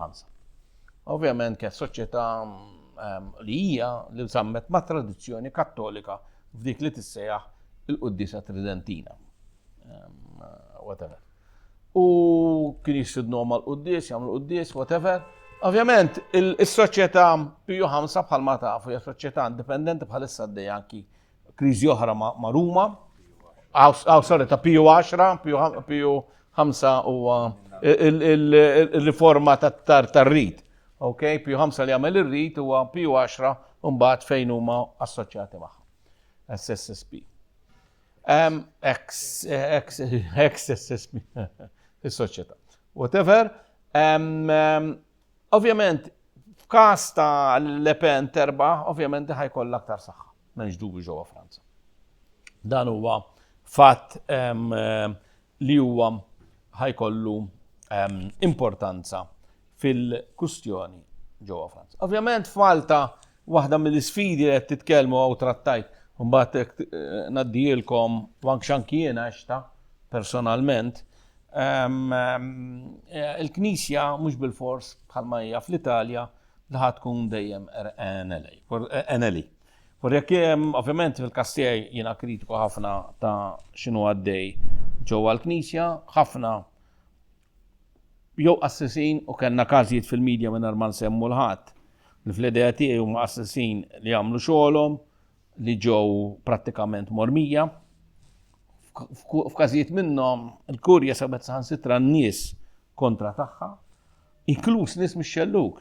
Kif spiċċajt jien sibt lajluna ta' nies mix-xelluk. Meta ġejt attakkat. Fordi noqogħdu attenti wkoll kif nitkellmu fuq ix-xelluk u fuq il-lemin u diġrat ukoll hawnhekk semma qabel ma nafx hekk mhux waqt dan id-diskors. Pereżempju karattri bħal Herbert Ganado li bħalma tafu hemm ktib sabiħ insellimlu minn Sergio Grek fuq Herbert Ganado ħareġ ċar vordiri li meta da ħareġ għall-politika biex imexxi l-kultura kattolika kienet l-istess knisja li prattikament ramidu. Ok, vordiri ma noqogħdux nużaw termini għax din hija l-verità, vordiri mhux bil-fors dawn huma parti mill-isfidi u ngħidulhom ukoll il-problemi. U anki intom kellkom ġieli problemi, ok, u ħafna. Vordiri li ma tagħmlu xejn għax mortu għattu r-rużarju, whatever. Jew whatever, tista' titkellem aktar minni fid-dettall. Dawn huma parti mill-isfidi u anki il-problemi. Il-problema li jiena nara u inkompli fuqhom bħala esperjenzi huma waħda minnhom Ma trattajtix din il-paper, ma jitratta tajjeb ħafna Marx, għana Marx għal ħafna affarijiet tajbin ukoll, ma għalx biex affarijiet żiena. Meta inti jkollok strutturi u soċjetajiet, Marx jitkellem ħafna kontra atomization, vordiri fejn jkollok ħafna frontumazzjonijiet. U da jiġri li l-Knisja għandha vantaġġi importanti u kbar f'dik li huma struttura. U qed narawhom jaħdmu ironikament l-Iran. Vorrek inti tara l-istruttura tal-Iran u tara l-istruttura tagħna ta' Kattoliċi, x'għax l-Amerikani ma realizzawx biha because they are Protestants, u ma ħasbu li jekk inti ħattajjer il-Papa li huwa jgħidulu l-ajju Alla fil-każ tal-Iran ħajqa l-istrutturi kollha. Fil-verità l-istrutturi tagħna huma magħmulin tal-immod din qed tista' tiġi kontradittorja li jekk il-Papa ħajti l-istruttura mhux se tikrolla. Alla volja kollox jitla' 2 hours, 1 leader. Ektem taħdem il-piramid, għandek il-assassin li jitla l-kappillani, mbagħad jitla l-isqof, mbagħad jitla l-pap. Vordik inti ħadd tibda tajjar daw, l-istruttura jibqgħu jaħdmu. Biss minn dik hija xi ħaġa pożittiva tal-istruttura. Biss minn naħa l-oħra mbagħad għandek ħafna dik li jgħidilha Marx atomization. Għandek ħafna qdiet li spiċċaw żgħar frantumati u allura meta għandek daw l-istrutturi, daw ħafna drabi jsiru għal żewġ raġunijiet. Waħda għax jista' jkun hemm uġieħ intern fl-istrutturi nifisom. Allura kulħadd jipprova jikkrea il-qafas jew kif ħan nispjegalkom hawn l-għalqa tiegħu hemm kelma oħra. Rajt fejn jaħdem fiha. Vordiri kulħadd jipprova jsib dik l-għalqa tiegħu ħalli hemmhekk isib il-komfort anke spiritwali tiegħu vordiri within the same religion. U da ħadmu ħafna, vordiri inti tara l-movementi kollha fiħdan il-Knisja bħalma huma il-patrijiet, il-movimenti kollha reliġjużi li ħarġu matul is-snin kollha fil-Knisja. Daw kollha kienu parti anki minn din l-istruttura. Li sammita għalhekk tibqa' taħdem ħajjek jiġi attakkat ir-ras, imbagħad mortum papa faċċamu altro. Dik hija termini Italjana li tidher daqsxejn ibsa imma fil-verità hija reali immens. U bess minnaħa l-oħra wkoll għandha Knisja li qed torbita f'sitwazzjoni politika li naħseb li għalija għadha ma ġietx to terms. Kemm fil-każ lokali mingħajr ma nidħol ħafna fuq dettalji ma xi ħaġa li jiena stess esperjenzajt, inkluż pereżempju fiħdan il-Partit Nazzjonalista li llum żgur m'għadux il-Partit ta' Reliġija Patrija, m'għadux u mhux se jsir waħdek wieħed minn mhux għax m'għandux ikun il-Partit ta' Reliġija Patrija u xi ħaġa li tkun liberali, imma naħseb u dik waħda mill-affarijiet li kont kritiċi ħafna li kemm inna li dħalna fl-Ewropa, l-Ewropa mexxiet ċertu interessi li llum stess tittikdem hawnhekk l-Ewropa ma tistax. Li wis probabbli laqqas l-Ewropa stess ma tibqa' teżisti. Wardrek m'għamel xejn Trump tajjeb, għamel li ġab in-nies lir-Re Arwien. Wardri mhux qed ngħidu qed jaqbel ma' Trump, imma qabel kulħadd kien jaf lir-Re Arwien. Ħadd ma kellu l-kuraġġ jgħid lir-Re Arwien. Illum Trump ġabna dik ir-realtà li nistgħu ngħidu iva r-Re Arwien. Wardiri issa qed jaqbel u ma jaqbilx. Aktar hawn din il-gwerra l-Ewropa hija out of the quotation, wardrek inti anke NATO stess is being discussed. Its existence. Okay, vordiri mingħajr ma nitlu, u naħseb hemmhekk fejn il-Partit Nazzjonalista wkoll ħajkun ibati, u għalhekk kienet nitkellem din il-movement ta' din il-paper from extreme right to hard right. Għax wis probabbli għad naslu f'pożizzjoni u hemmhekk kellu raġun Joseph Muscat, wieħed jista' jaqbel miegħu ma jaqbilx, fejn qal Malta tista' jkun hawn il-pożizzjoni ta' new hard right. U naħseb li qed naslu għal dik il-pożizzjoni. Wara il-Partit Nazzjonalista miexi għal frantumazzjoni li marret id-DC. Gordiri jiena kif narajjen, imma dak għal qudiem nitkellmu jekk tiġri xogħol. Allura mingħajr ma nidħol ħafna fuq l-issues, skużawni. Fuq l-issues personali tiegħi li ġa semmejthom. Kull ma nista' nżid li f'dawn l-affarijiet li għextien wasalt biex allura nitkellem nara wkoll issa il-ħsibijiet tat-tieni ħassieb li semmejt fil-bidu ta' din id-diskors. Bordieri l-ewwel tkellimt fuq Burke, issa nitkellem fuq Hume. U Hume jirrappreżenta ħafna the Scottish Enlightenment. Hume ukoll kien bniedem li jħobb l-istorja, kien bniedem allura l-ħsibijiet tiegħu ġew iffurmati fuq dak li jissejjaħ empiricism. Bordieri ġew iffurmati fuq il-fatti. U bħal Burke kien kontra kull tip ta' esperiment astratt li wieħed jista' jagħmel u bħal Burke għalhekk qed jiġi imħaddan mill-konservattivi kien skettiku ħafna fuq radical change. Bordieri wieħed qatt ma għandu jaħseb fuq termini radikali. Ovvjament Burke kellu il-problemi Hume kellu il-problemi tiegħu fis-sens għal ċertu ħsibijiet tagħna għaliex waqt li huwa jagħti importanza lill-element kostituzzjonali imma min-naħa l-oħra huwa kien bniedem li tkellem fuq ċertu affarijiet li jistgħu iġibuna jew jiġu f'konflitt f'dak li huwa termini ta' reliġjon. Fil-sens hawnhekk Hume jidher aktar viċin Marx fejn jitkellem dwar ir-reliġjon li jikkwestjoni ħafna l-ordni morali tar-reliġjon u speċjalment l-element ta' mirakli ta' biża li r-reliġjon kienet tikkrea fis-soċjetà ta' żmien. Vorru kien kontra ma mbagħad fuq livell politiku kien kontra il-poter klerikali u ċertu priestly authority.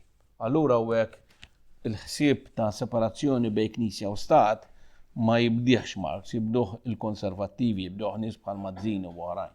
Bordieri li jkun hemm separazzjoni anke l-Knisja stess illum hija xi ħaġa mhux biss aċċettabbli imma wkoll pożittiva. Ma nitkellmux b'mod negattiv ta' separazzjoni bejn Knisja u Stat. Għaliex il-Knisja stess tista' tkun ta' periklu. Bordieri finalment il-Knisja wkoll struttura ta' poter.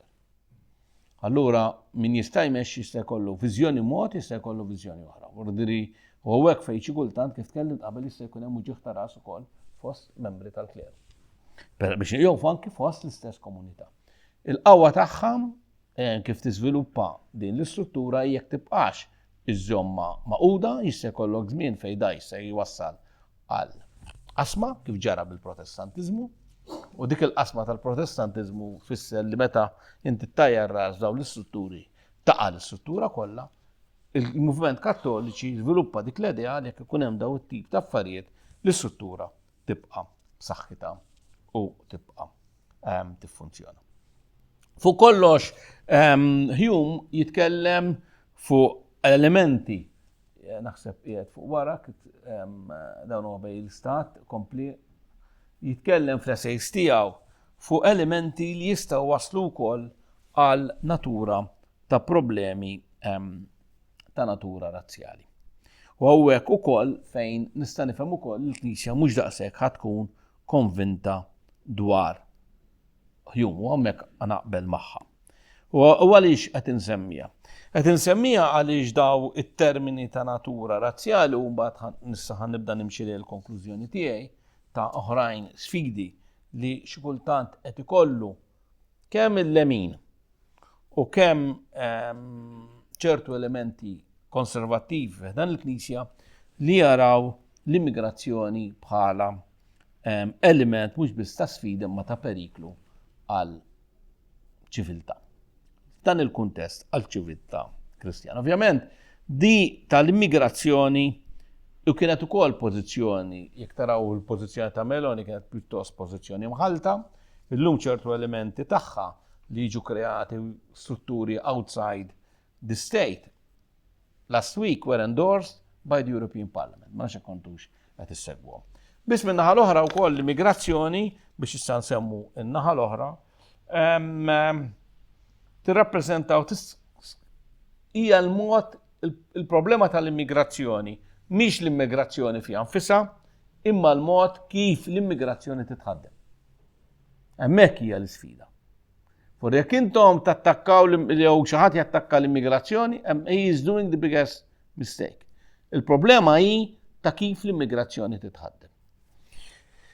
Fil-verità għaliex qed insemmiek, qed insemmi dan il-fatt għaliex nemmen u tħalt, hawnhekk qed nitkellem bil-ktieb tiegħu jitkellem of national characteristics ta' Hume, okay? Qed insemmi dan il-fatt għaliex fost l-immigranti li qed jiġu hawnhekk Malta kellha numru ta' sfidi x'tagħmel. X'tip ta' immigranti ħanġibu? Sa whether we need them or not, they are here. Għamlu se niddiskuti l-bżonn. Għal volja demmen li anke kien hemm ċertu bżonn. Biss kien hemm ġi sfidi. Ħanġibu immigranti minn Nord Afrika, Musulmani, u ħanġibu immigranti mill-Pakistan li huma Kristjani. Ħafna mill-għażliet li saru huma li nġibu migranti mill-Pakistan u naħseb jiena kien ħbieb tiegħi fin-Nord Afrika li ma tantx ħadu pjaċir, li meta hemm anki relazzjoni kulturali ta' lingwa. U jekk intom taraw fuq livell kattoliku, ħafna minn dawn l-immigranti li ġew qegħdin they are strengthening the Christian faith in Malta, not weakening it. Forri kont qed nara ma nafx fejn li ma' komunità fil-għaxija jkollhom il-festa tal-Irxoxt according to their traditions, insejt li huma ta' daw il-komunità. Tal-Indjani u oħrajn, ma oħrajn. Ma l-imsida ma ħafna postijiet daqqa waħda, forsi meta kien hemm il-każ saraħa ġdid inkurunaw ħarġu l-immigranti with their customs with il-għajn jagħmlu l-festa vordiri. Hemmhekk mhix qiegħda fl-idea tiegħi qiegħda s-saħħa. Min-naħa l-oħra, u naħseb da ħajsaħħaħ l-element ta' kultura Kristjana, għax daw daħlu fil-festi daħlu. Naħseb l-għol ma daħluhom raħa ġdid fil-ġimgħa l-kbira u kienet għandha xejn kontra. Le, tini ċans issa, issa, mbagħad niddiskutu wara, Naħseb l-ewwel każ li kien issemma kien raħa ġdid meta kien hemm fil-ġimgħa l-kbira żaw is-Suwed biex iġorru l-arka, tiftakru ħafna żnilu da. Issa, niġu mbagħad għal każijiet l-aktar li jaħarqu, sekku mhix remoti, jew le ħan nipprova nirrispondi l-mistoqsija tiegħek. U l-aktar każ li ssir li jaħraq huwa fir-rigward tal-Musulmani. U jiena ħsibt fuq għada ħafna. U kenna numru ta' Musulmani li ġew mis-Sirja. Taqblu? Li daħlu hawnhekk minħabba l-gwerra ħafna minnhom baqgħu. Issa, ovvjament għandek elementi reliġjużi, jiena nqotra ħaġdita komunità kbira meta kellhom lejt il-Fatiħa, il-Fatra, il-Fatra jieħdu l-breakfast, nżilt hemmhekk nieħu kafè u kien hemm ħafna wkoll qed jieħdu kafè bit-tfal tagħhom lebsin bil-Gżwira, biex hekk konna ngħidulha fil-passat il-Gżwira. Whatever. Ovvjament wieħed jista' tisma' daw there is a strong element of Islamization. Ħan niddefendi nagħmel kontro-argument, aħna naħdu tfal abbatini, forsi qed nieħu gost ħafna f'lokalitajiet li l-abbatini qed jiżdiedu. Daqqa kienet imutu, le titħax. Kienet struttura kienet qed tmut. Kienet qed tmut kważi kienu aktar assassin tradizzjonalisti li buttawhom għax inqalgħu ħafna affarijiet li jmorru lil mill-abbatini, inqalgħu. Miss hawnhekk qiegħda l-ikbar sfida. Are they going to dominate our culture?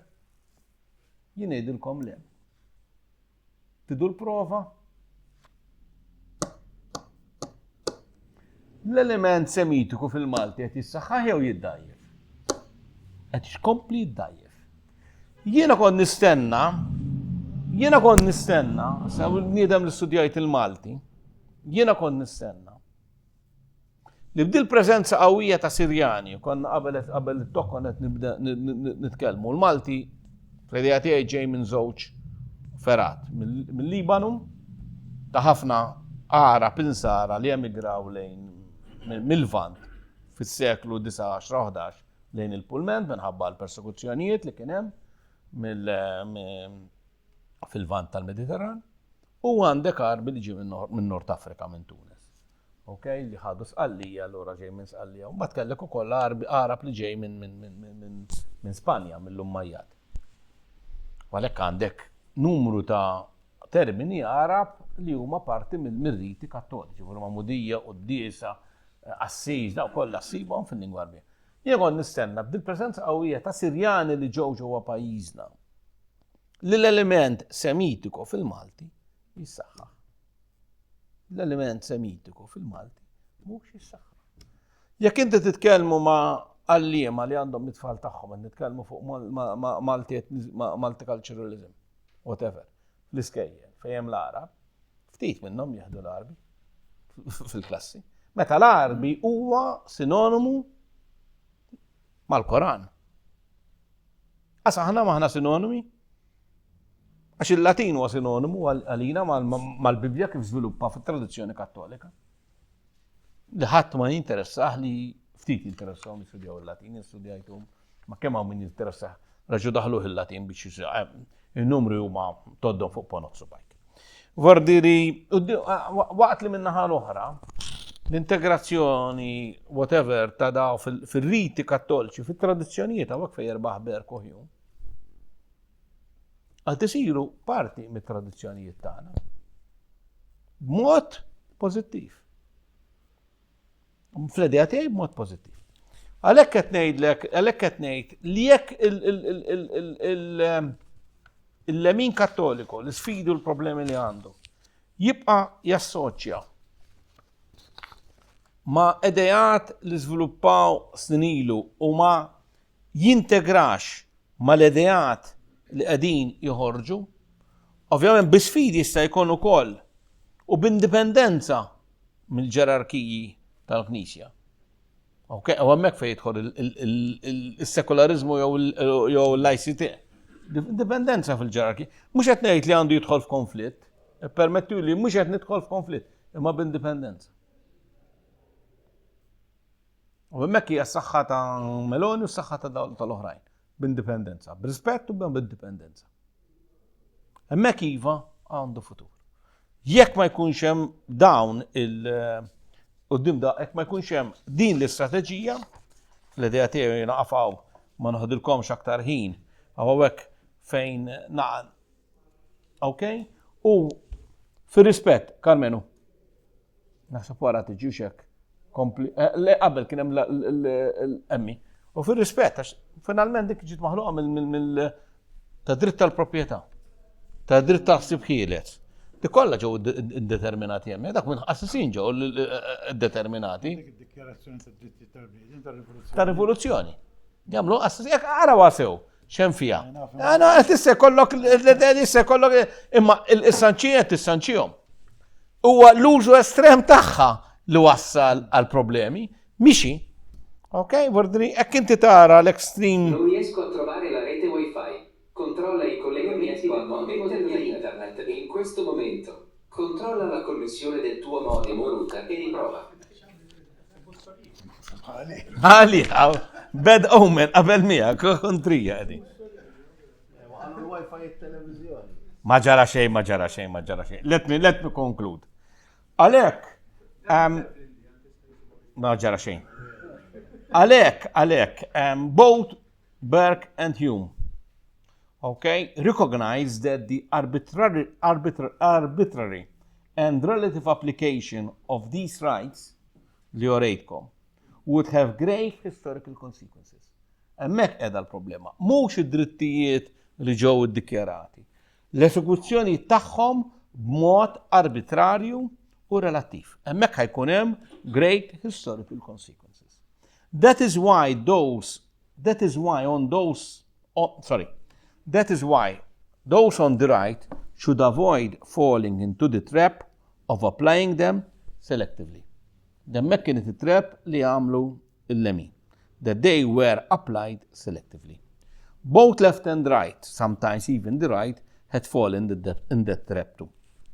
Yet, embracing these principles does not require abandoning the idea of a Christian commonwealth, or better still, the principle of the res publica Christiana as understood in medieval political thought. Għaliex l-idea ta' Repubblika fi anfisa fil-Medjuevu kienet anki parti mill-ħsieb Kattoliku, Repubblika Kristjana. Okay? As understood in medieval thought, where civil authority was not seen as morally autonomous, but as operating within a wider Christian order. It means that affairs of state must be conducted in the interests of the citizens, with full respect for religious freedom, property, equal justice for all, and freedom of speech. If those on the extreme right in Malta focus on these principles and learn to unite, they can finally begin to make real political headway.